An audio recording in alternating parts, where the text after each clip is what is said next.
Bonjour, bonjour à tous. Vous êtes un peu plus de 60 pour le moment à être arrivés. On se donne une petite minute encore et puis je commence. Déjà, ce que je peux vous dire, c'est que si vous avez des problèmes de connexion, vous pouvez passer un message dans le chat.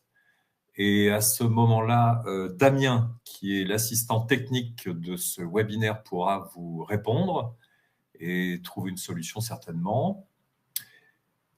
Et bonjour Nathalie S, bonjour Florence, bonjour Guillaume, bonjour l'étude de Brillant, bonjour Dominique, bonjour Philippe, bonjour à tous, c'est chouette, vous envoyez des petits messages. Dites-nous un peu dans quelle région vous êtes. Moi je suis sur Orléans, il pleut, c'est l'automne, il fait froid, mais je pense que vous avez tous un petit café chaud avec vous pour ce voyage d'1 heure. Et là, je meuble, vous voyez, en attendant que tout le monde arrive. Mais nous allons commencer dans une minute. Alors, je ne sais pas si Damien m'entend. Il m'entend sûrement. On a Céline qui n'a pas de son. Nous, notre son est bon. Céline, ça doit être vraisemblablement sur votre matériel, votre ordi ou votre téléphone. Mais Damien a pris votre message. Limoges, la Sarthe, Paris. Voilà, Damien vient de vous passer un message sur le chat au sujet de l'aspect technique. Cannes, 18 degrés, bravo. Poitiers, ouais, génial. Nous avons Odile H qui me dit bonjour Luc. Bonjour Odile.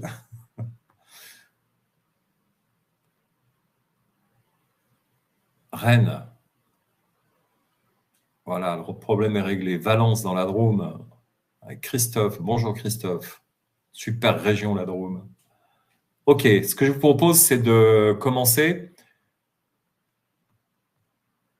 Voilà, vous pourrez poser des questions, poser vos remarques durant l'heure qui vient. Moi, je suis ravi de vous présenter ce thème qui est un thème qui me tient particulièrement à cœur et qui m'a permis à de multiples reprises de pouvoir comprendre mon positionnement par rapport à des groupes, comprendre mes émotions, comprendre pourquoi parfois je me sentais pas très bien. Eh ben, tout ce que je vais vous dérouler là, m'a souvent permis de comprendre, et encore aujourd'hui, bien évidemment, de comprendre comment se passent mes relations avec d'autres et comment se passent les relations entre les autres dans des groupes. Voilà, donc imaginez qu'un jour, vous sortiez d'une réunion et que plus jamais vous ayez ce sentiment de ne pas avoir écouté, qu'on n'ait pas dit l'essentiel, qu'on ait passé trop de temps, que plus jamais vous disiez finalement, encore une fois, on a perdu notre temps. Et encore une fois, bon, on n'est pas écouté, les gens ne se parlent pas, ça se passe mal. Imaginez que ça puisse arriver, imaginez que ça puisse se faire, que plus jamais vous ne vous disiez ça. Eh bien, ça peut se faire. Alors, allons-y. Voilà, moi je m'appelle Luc Girard, je suis coach et facilitateur en intelligence collective. Alors, je me suis dit qu'il fallait peut-être définir finalement ce que c'était qu'un coach. Alors, je trouve très bien cette définition, je ne sais pas si vous la partagerez avec moi. Le coaching est une discipline humaniste dans laquelle un coach aide un client à découvrir ce qu'il a de meilleur en lui. Voilà, un coach, c'est tout simplement ça. Et un facilitateur en intelligence collective, c'est quelqu'un qui va aider justement un groupe, une organisation, une association, un club sportif, un comité de direction, les salariés d'un service, le personnel d'une entreprise, à tirer ce qu'il y a de meilleur en eux. Voilà, tout simplement, ce métier n'est pas plus compliqué que ça. Bon, 3 ans d'études pour le faire, après mes 35 années de direction d'entreprise, mine de rien, c'est quand même du travail. Mais bon, ça se passe bien. Allez, je vous emmène. Donc, un petit programme, step by step, je vais vous proposer une idée, d'échanger sur une idée. Et puis, après, on va passer du temps sur ce qu'on appelle le triangle dramatique, le triangle de Karpman. Je vous en dirai un peu plus tout à l'heure. Et puis, le triangle du gagnant de Assey Choi. Je vous en dirai un peu plus tout à l'heure. Et puis, comment sortir de ce triangle dramatique, bien évidemment. Comment sortir un jour d'une réunion en vous disant que vous avez été écouté, que les gens ont pu se parler et que la réunion a été productive. Voilà, cette idée que je vous suggère est la suivante. Seule la coopération de « je » souverain permet à un « nous » d'être fécond. Lorsqu'un groupe se constitue pour donner vie à l'intelligence collective, il appartient donc à chacun d'assurer sa souveraineté en conscience pour la placer au service de la coopération. Alors, je ne sais pas ce que vous en pensez, on peut peut-être passer par le chat. Comment vous voyez cette... comment vous définissez cette... comment vous comprenez, je vais y arriver, cette phrase. Mais vous voyez bien qu'il y a un enjeu au niveau dans l'intelligence collective. Pour qu'un groupe fonctionne, il faut que chacun trouve sa souveraineté, trouve son autonomie, la compréhension de ses émotions, rentre en empathie avec soi-même, parce que finalement, l'empathie commence par soi-même, bien ordonnée commence par soi-même, de sorte que si on est en empathie avec soi-même, si on comprend bien comment on fonctionne, on va d'autant mieux fonctionner avec les autres et faire en sorte que finalement un groupe puisse être fluide et que l'intelligence collective fonctionne. Alors, le triangle dramatique de Stafford Karpman, ou comment détecter nos enfermements, parce que finalement, on est souvent enfermé dans ce triangle de Karpman. Alors, pour info, Stephen Karpman, c'est un psychiatre, qui en 1968 a écrit ce modèle pour comprendre des interactions qui peuvent exister entre des personnes, entre deux personnes, 3, 4, 5, 10, 15 et plus. Stephen Karpman, c'est une grande figure de l'analyse transactionnelle. Et si vous allez sur Internet, évidemment, vous allez trouver beaucoup plus de choses. Sachant que pour faire ce webinaire, qui m'avait d'ailleurs servi de base sur une conférence que j'ai donnée il y a quelques temps, je me suis servi par exemple d'un livre qui, je ne sais pas si vous le voyez là, qui s'appelle « Manuel pratique du Karpman Process Model », qui est un livre très complet sur ces notions, les notions que je vais vous décrire ce matin. Donc, le triangle dramatique, ou comment détecter nos enfermements. C'est quoi ce triangle dramatique? Il arrive. Eh bien voilà, c'est le triangle dans lequel vous vous retrouvez de temps en temps persécuteur, de temps en temps sauveur, de temps en temps victime. En fait, on passe notre temps très souvent à être enfermé dans ce triangle-là, ce triangle du persécuteur, du sauveur ou de la victime. Alors, ça veut dire quoi, ce truc? Alors, déjà, ça nous arrive à tous. Et on joue de manière inconsciente. Alors, et on a un rôle prépondérant en fonction de notre histoire. Et chaque rôle est interdépendant. Imaginez une personne qui un jour, un responsable de service qui arrive à 18h, l'heure de la fermeture des bureaux, et qui vous pose un dossier sur le bureau et qui vous dit c'est pour demain. Il faut que tu lises ce texte, ainsi de suite, pour demain, et me rendre ton compte-rendu. Qu'est-ce qui se passe à ce moment-là?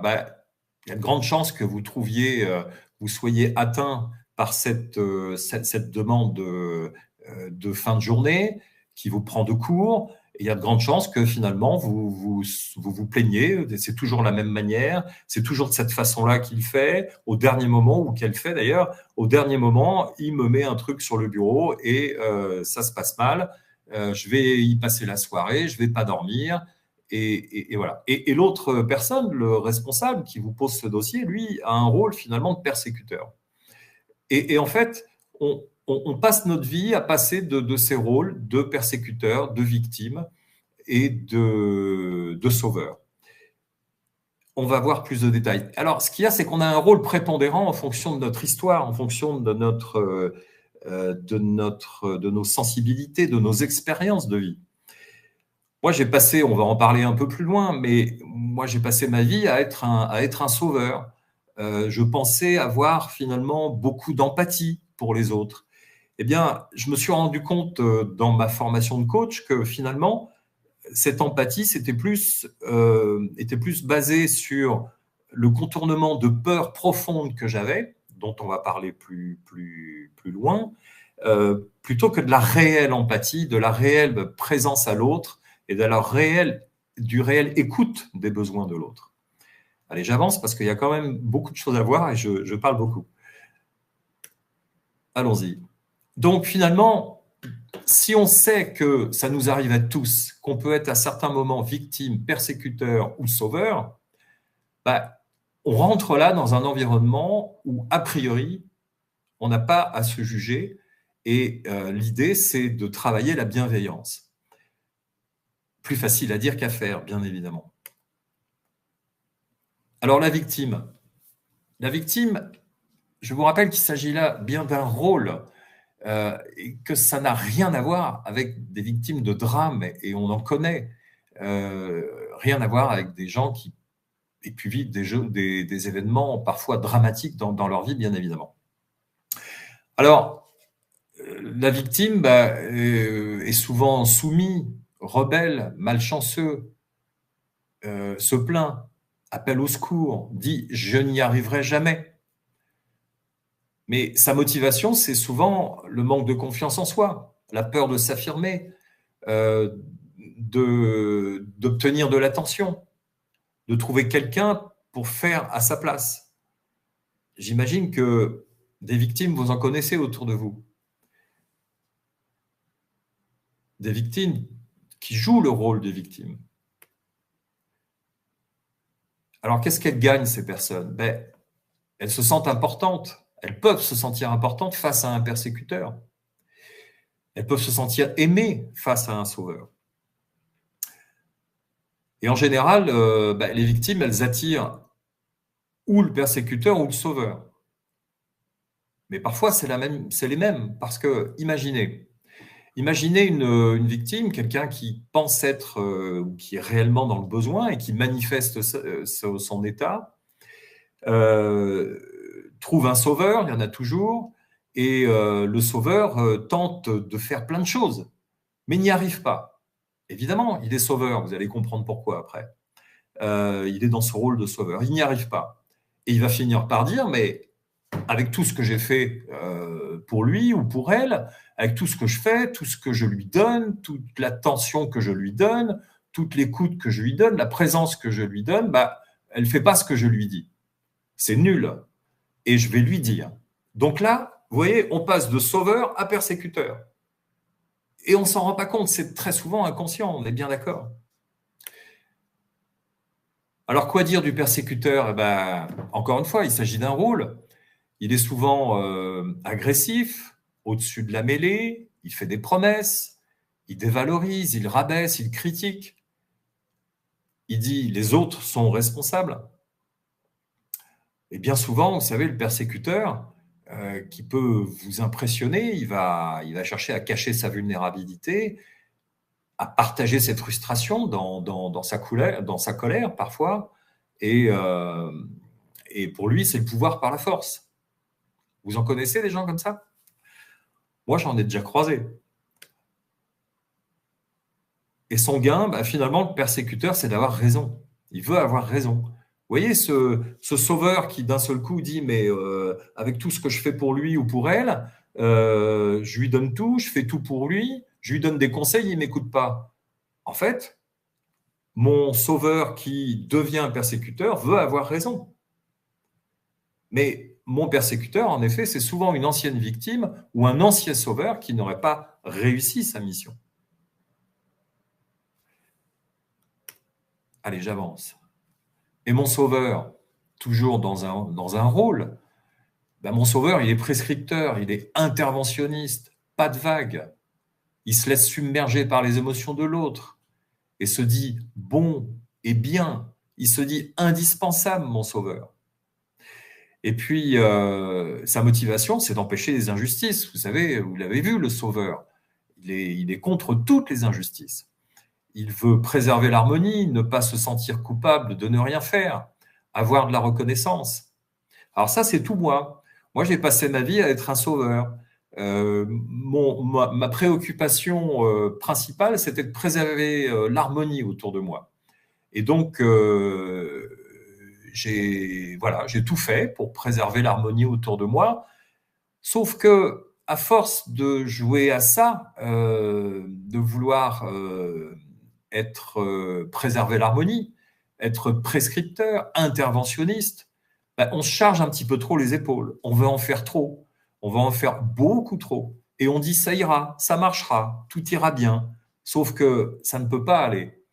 Et vous créez finalement, dans ce schéma-là, vous créez autour de vous des gens qui peuvent être finalement très déçus parfois déçus par vos attitudes.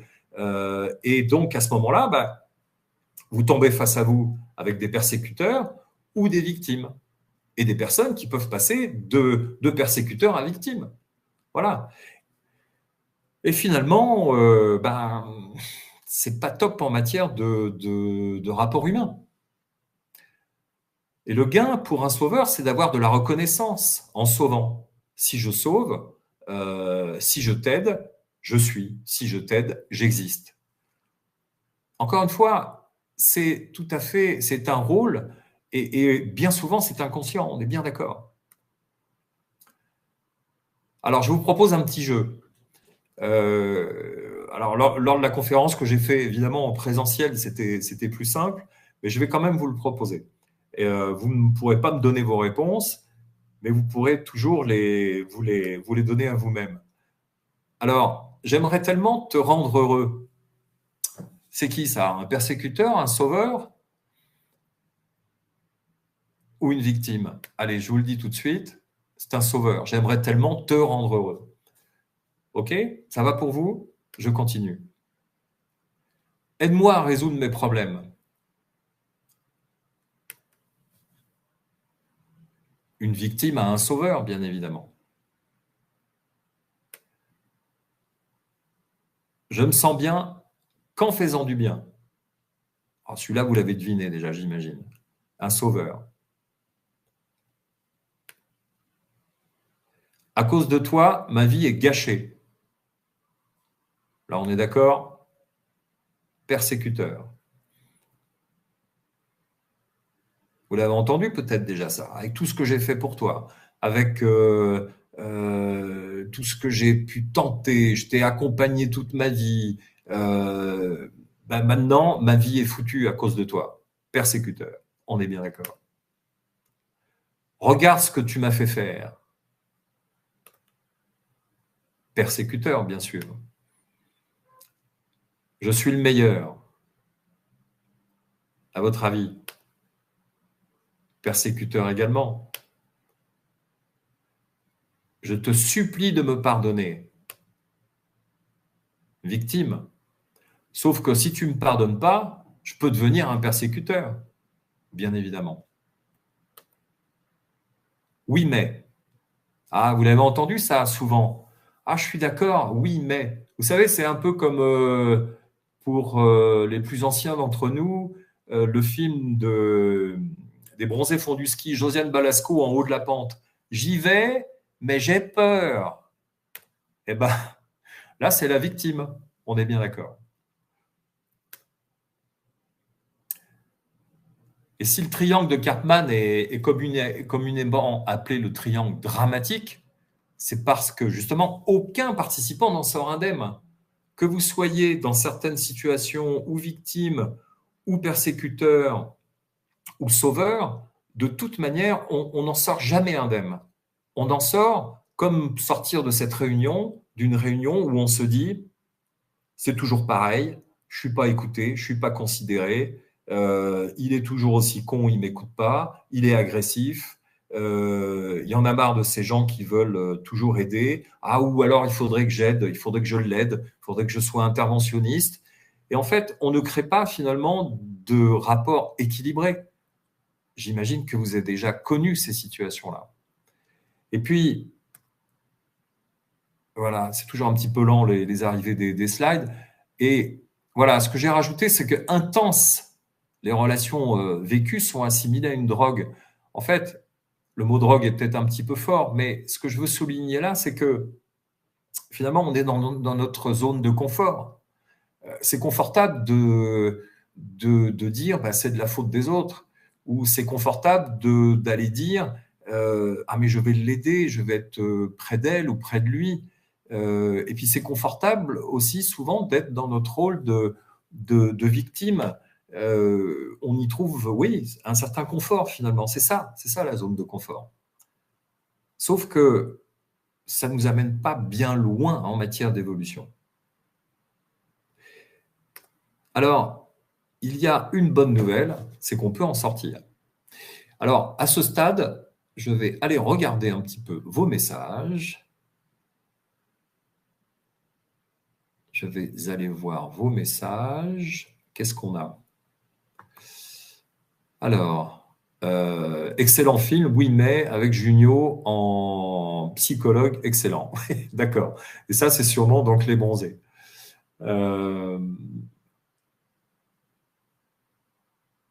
Et le rôle du jeu psychologique sert à valider le scénario de vie des joueurs et validé par le magnifique coup de théâtre dans l'approche de Berne. Oui, absolument. L'approche de Berne tout à fait, qui décrit les états du moi. Et ça, on va en parler un petit peu plus loin. OK.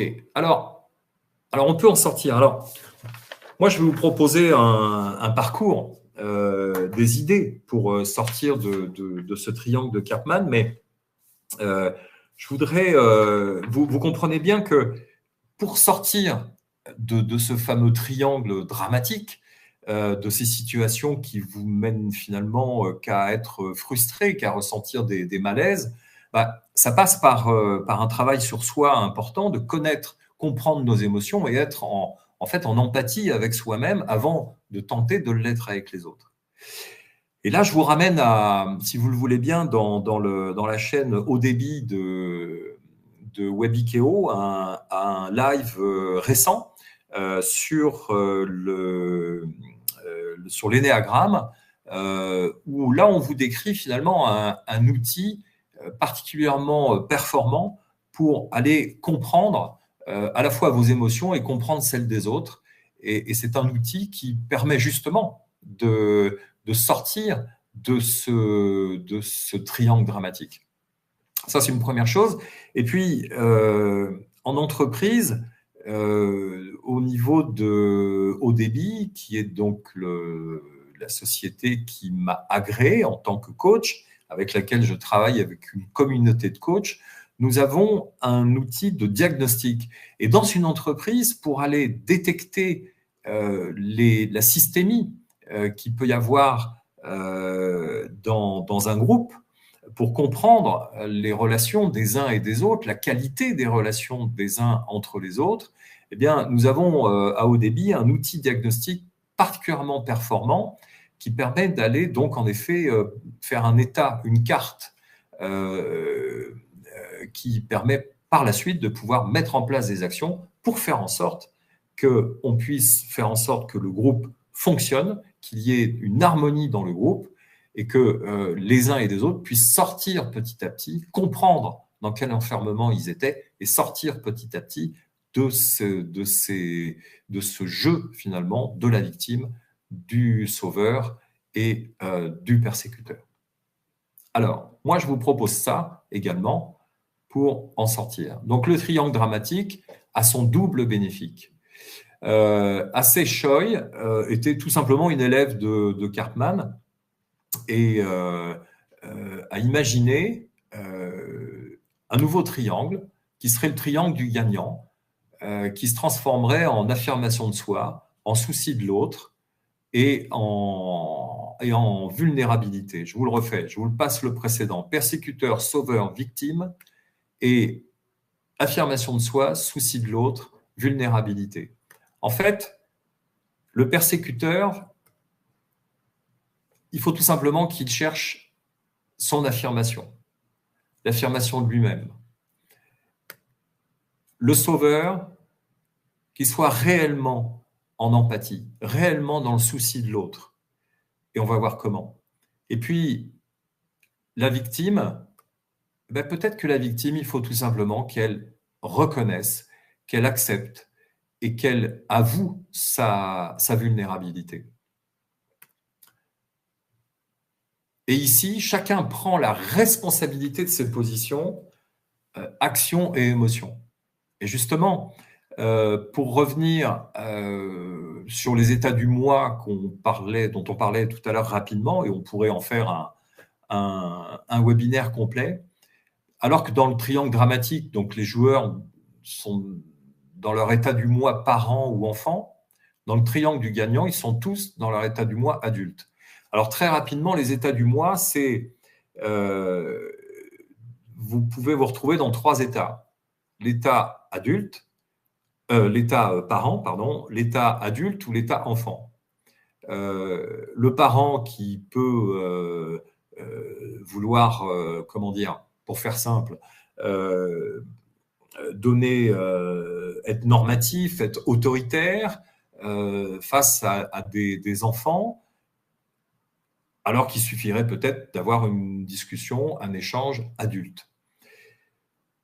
Et là, dans le triangle gagnant, il s'agit tout simplement d'être à ce niveau adulte, de pouvoir s'écouter, se parler et avoir une relation équilibrée.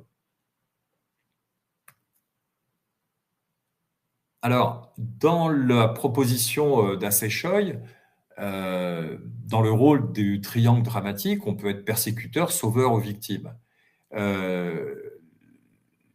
Notre persécuteur, l'enjeu pour lui va être de s'affirmer. Et l'outil qui sera à développer sera bien souvent l'assertivité. Et l'assertivité, qu'est-ce que c'est? C'est tout simplement de pouvoir exprimer ses besoins sans entamer les besoins de l'autre. Le sauveur, il faudra qu'il soit dans le souci de l'autre. Et pour être dans le souci de l'autre, il faut travailler l'écoute active. Et dans l'écoute, il y a silence aussi. Et puis la victime, bien souvent, il faudra avouer sa vulnérabilité. C'est pas ce qu'il y a de plus simple. Et chercher à se faire accompagner pour être dans la résolution de problèmes, comprendre l'origine de sa vulnérabilité et de savoir l'accepter. Voilà. Le triangle du gagnant rend positif finalement ce triangle dramatique. L'affirmation de soi, c'est être conscient de ses besoins et en tenir compte.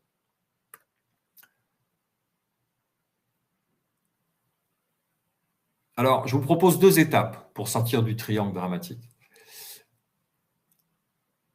Accepter qu'une part de vous-même, une part de moi, a besoin finalement de sécurité, de liberté, d'action, d'amour. C'est naturel. C'est naturel finalement d'accepter qu'on ait besoin oui, en effet, de sécurité, d'action, d'amour, qu'on ait besoin que les autres nous aident. C'est absolument naturel. Et puis accepter, comme vous le lisez, c'est reconnaître. Et reconnaître, c'est pouvoir changer. C'est OK pour vous? Je vais juste regarder quelques messages.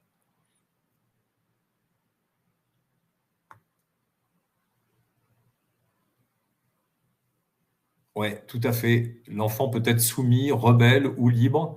Mais ça, je vous propose de vous reporter à ces à quelques éléments, quelques recherches autour de cette notion des états du moi. Le parent peut être normatif, cadre ou nourricier, donne de l'amour, par exemple. Ok, tout à fait, bien sûr. Dans les états du moi, il y a des subdivisions dites du deuxième ordre ou structurales, bien sûr, tout à fait. Sur l'énéagramme qui présente de nombreux dangers, liant le livre d'Anne Lécu. C'est un point de vue, mais l'énéagramme est surtout un outil profondément humaniste. Tout dépend comment on l'utilise, bien évidemment. On peut prendre une voiture, rouler à 90, regarder le paysage, mais on peut prendre une voiture et rouler à 350 à l'heure aussi, bien évidemment. Ok. Allez, je continue. Mais merci pour vos échanges.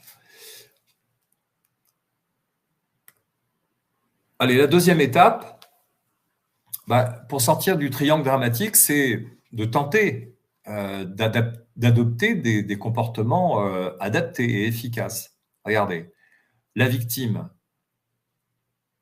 quand je minimise, qui minimise ses capacités, qui se laisse submerger par ses émotions, quand elle refuse ses responsabilités, elle entretient finalement un défaitisme permanent.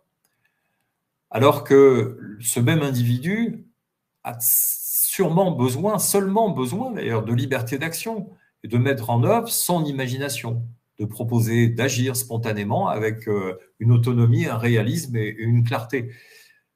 Et peut-être faudra-t-il qu'elle se fasse aider, tout simplement. Le persécuteur qui tente d'imposer des règles rigides, parfois inutiles, humiliantes, vous le connaissez celui-là, vous l'avez déjà vu, des règles inutiles, humiliantes, il a tout simplement besoin de sécurité. Alors qu'il peut être leader, facilitateur, proposer des règles utiles, souples, respectueuses.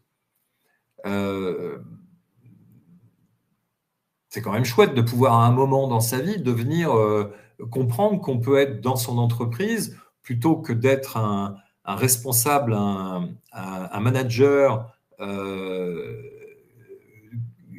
qui impose des règles, à un moment de devenir leader. Parce que on peut être manager, avoir été nommé à un poste, mais pas pour autant leader. Et on peut comprendre finalement, un manager, à un moment, ait besoin de sécurité quand il se retrouve peut-être avec une quinzaine de personnes à manager et qui ont toutes aussi leur sentiment de victime, de persécuteur ou de sauveur. Vous voyez, alors, il faut simplement travailler sa question de leadership, d'accompagnateur, de facilitateur. Et en matière d'intelligence collective, on s'y connaît bien chez Odébi, on peut faire comprendre ces questions-là. Et le sauveur, quand il agit hors de son rôle, parce que notre fameux sauveur, il est souvent hors de son rôle, interventionniste, il sort de ses compétences, sans attendre une demande de la part de l'autre. Voilà, pour notre sauveur, la solution, c'est tout simplement d'attendre la demande de l'autre. Alors qu'il a besoin, donc, en effet, de reconnaissance, il devient souteneur contributif. Vous vous rendez compte, quelqu'un qui a cette envie d'aider l'autre et qui comprend à un moment qu'il faut qu'il soit dans l'attente simplement du besoin de l'autre, que l'autre manifeste son besoin, parfois poser le silence et puis être là tout simplement pour aider au bon moment quand il y a une réelle demande qui est manifestée. Là, évidemment, le sauveur est dans son essence, dans toute son énergie. Et là, il est réellement efficace. Et voilà, et il participe avec plaisir en restant dans son rôle, avec de réelles compétences, en respectant ses limites et en comprenant les réels besoins de l'autre. C'est ça l'empathie, c'est de comprendre ce qu'on est capable de faire ou de ne pas faire et d'être présent, réellement présent à l'autre. Plus facile à dire qu'à faire, vous me direz, ouais, mais il faut le travailler. C'est dur, c'est complexe, j'en sais quelque chose, je suis passé par là, mais mais on en est tellement plus heureux après, puis on est tellement plus efficace. Par contre, ce qui se passe, c'est que dans votre vie, quand vous allez comprendre les rôles que vous pouvez jouer de victime, de persécuteur ou de sauveur, et que vous allez comprendre comment vous pouvez être beaucoup plus performant, efficace pour vous-même comme pour l'autre, là, vous allez changer. Et quand vous changez les choses autour de vous, vous changez les personnes autour de vous, y compris dans une entreprise, y compris dans une famille. Et là, ça peut créer des réactions parfois assez inattendues, qui vous font plaisir, qui vous valorisent, mais aussi des réactions parfois un petit peu violentes. Il faut savoir les accepter. Quand vous changez, ça change beaucoup de choses autour de vous. Mais vous êtes aligné. De l'état de victime à l'acceptation de sa vulnérabilité. La victime qui devient enfin consciente de sa vulnérabilité. C'est être conscient de sa souffrance, la partager, accepter ses émotions et chercher des solutions pour sortir de la situation gênante, se poser souvent la question pourquoi ? Pourquoi je suis dans cet état-là ? Et s'autoriser tout simplement à montrer ses failles. Alors moi, en tant que coach, j'aurais envie de poser ces questions-là à ma personne qui est dans ce rôle de victime. Qu'est-ce que tu risques réellement ? Comment te sens-tu dans cette situation ? Quels sont les schémas récurrents dans ta vie où tu te retrouves dans ce rôle de victime ? Comment aimerais-tu que cette situation se déroule différemment ? Quelles sont les actions que tu pourrais entreprendre pour influencer positivement cette situation ? Y a-t-il des ressources ou un soutien dont tu pourrais bénéficier pour faire face à cette situation ? Et enfin, quelles sont tes forces, compétences et compétences personnelles que tu peux mobiliser pour résoudre ce problème ? Évidemment, il y a encore des dizaines de questions. Du besoin de sauver au souci de l'autre. Mon sauveur qui prend conscience qu'il peut être réellement en conscience justement du souci de l'autre. C'est tout simplement ne pas faire plus que sa part. Apprendre à écouter l'autre. Pratiquer l'écoute active, justement. Laisser l'autre se tromper. On apprend mieux dans l'échec que quand on nous apporte tout comme ça sur un plateau. Et être en empathie et porter un intérêt sincère et authentique. Et quelques questions que je poserai à une personne dans cette situation, c'est comment te sens-tu quand tu te retrouves dans le rôle de sauveur ? Quels sont les schémas récurrents dans ta vie où tu te sens obligé de sauver les autres ? Est-ce que tu te sens parfois épuisé ou surchargé en essayant d'aider les autres ? Vous savez, quand on est sauveur, il y a des moments où on peut se sentir extrêmement fatigué, surchargé, à vouloir aider tout le temps autour de soi. Puis on finit par se plaindre d'ailleurs qu'on est fatigué. Mais finalement, posons-nous la question si on ne veut pas en faire un petit peu trop, finalement. Qu'est-ce qui te pousse à vouloir sauver les autres ?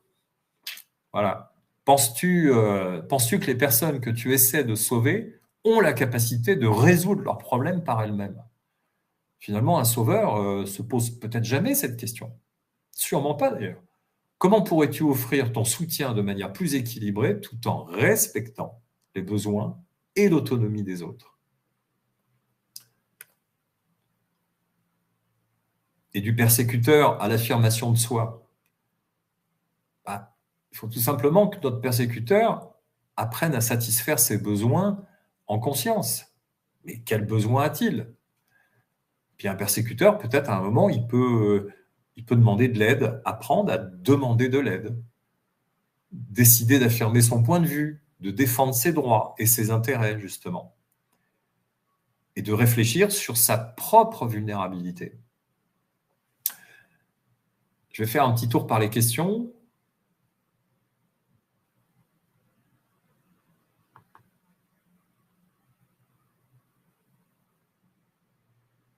Nous pouvons faire un travail sur nous, mais pas sur les autres. Ben oui, absolument. Ok, très bien. Pas beaucoup plus que tout à l'heure. Donc, pour reprendre mon persécuteur, qu'est-ce que je pourrais lui poser comme question? Ben, comment te sens-tu quand tu te retrouves dans le rôle de persécuteur? Alors, je prendrais peut-être un autre terme, parce que si je commence à dire à quelqu'un qu'il est persécuteur, évidemment, ça ne va pas lui plaire tout de suite. Mais on pourrait tourner la question autrement, mais avec le même sens. Donc, quels sont les schémas récurrents dans ta vie où tu te retrouves dans le rôle de persécuteur? Euh, Peux-tu comprendre ce qui te pousse à agir de manière critique ou oppressive envers les autres? Penses-tu que ton comportement a un impact positif sur les autres et sur toi-même? Comment te sentirais-tu si tu pouvais trouver des moyens de résoudre les problèmes ou les conflits sans avoir à adopter le rôle de persécuteur?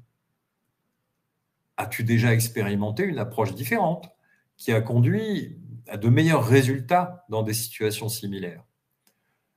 Et puis enfin, comment pourrais-tu communiquer de manière plus constructive et respectueuse avec les autres, même lorsque tu es en désaccord?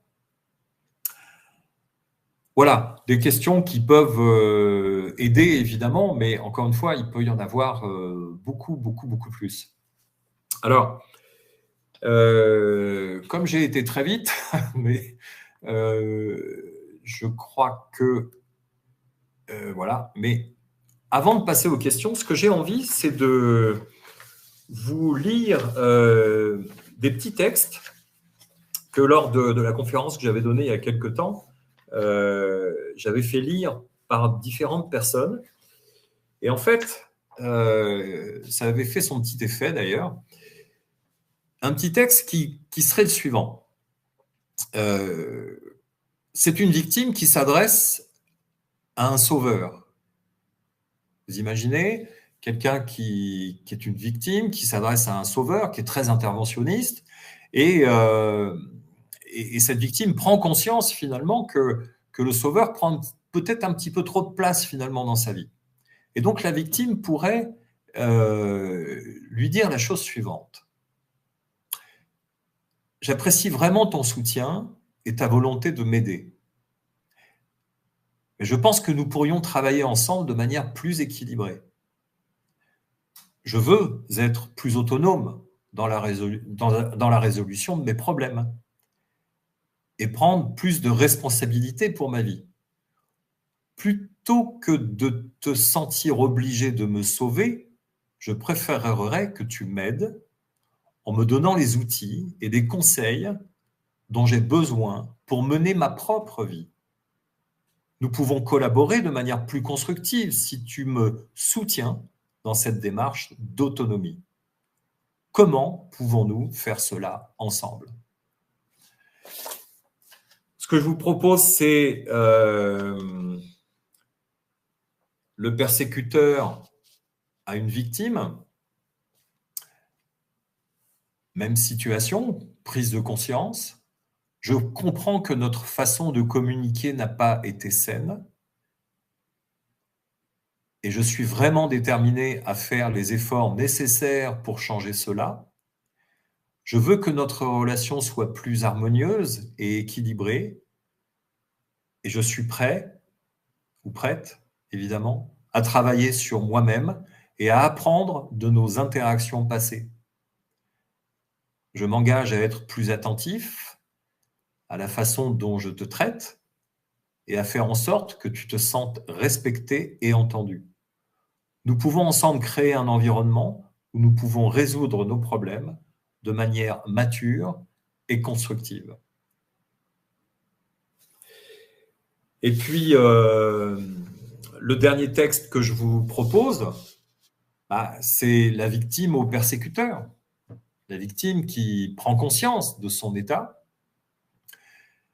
et qui, un soir dans un bureau, dit à son persécuteur: « Je tiens à discuter de notre relation et de la façon dont nous interagissons.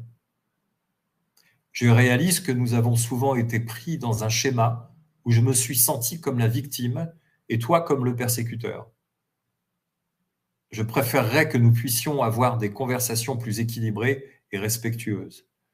Je reconnais que mes propres responsabilités dans nos interactions, mes propres responsabilités dans nos interactions, et j'espère que nous pouvons trouver des moyens de communiquer de manière plus positive et constructive à l'avenir.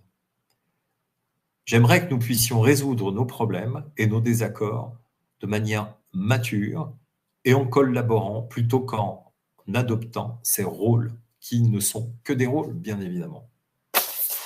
Voilà. J'ai terminé, j'ai été un petit peu vite, mais j'espère que ça vous a apporté quelques éléments. Je vous propose de repasser par les questions. Il y a Christophe qui nous dit « Notre affirmation de nous-mêmes, on peut se sentir agacé lorsque nous pensons détenir la solution qui n'est même pas envisagée par les autres. » Oui. Et comment tu te sens, Christophe, dans cette situation ? Un autre terme utilisé pour le mot persécuteur, bourreau, bien évidemment, tout à fait. Le persécuteur est un bourreau, au bureau parfois aussi. S'agit-il de la méthode DESC ?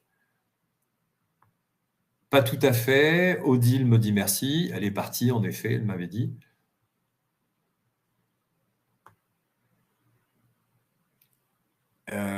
Qu'avons-nous d'autre ? Comment réagir quand nous recevons un refus à l'affirmation de nos besoins ?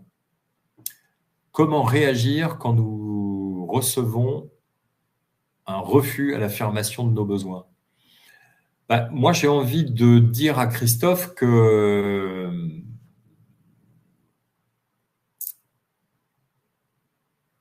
tout dépend de la manière dont tu ressens les choses, Christophe.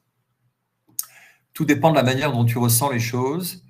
Et il y a une première étape, c'est de te questionner quelle est la raison pour laquelle tu ressens telle ou telle émotion quand tu as affirmé ou du moins fait ressentir un besoin et qu'il n'est pas accepté par l'autre.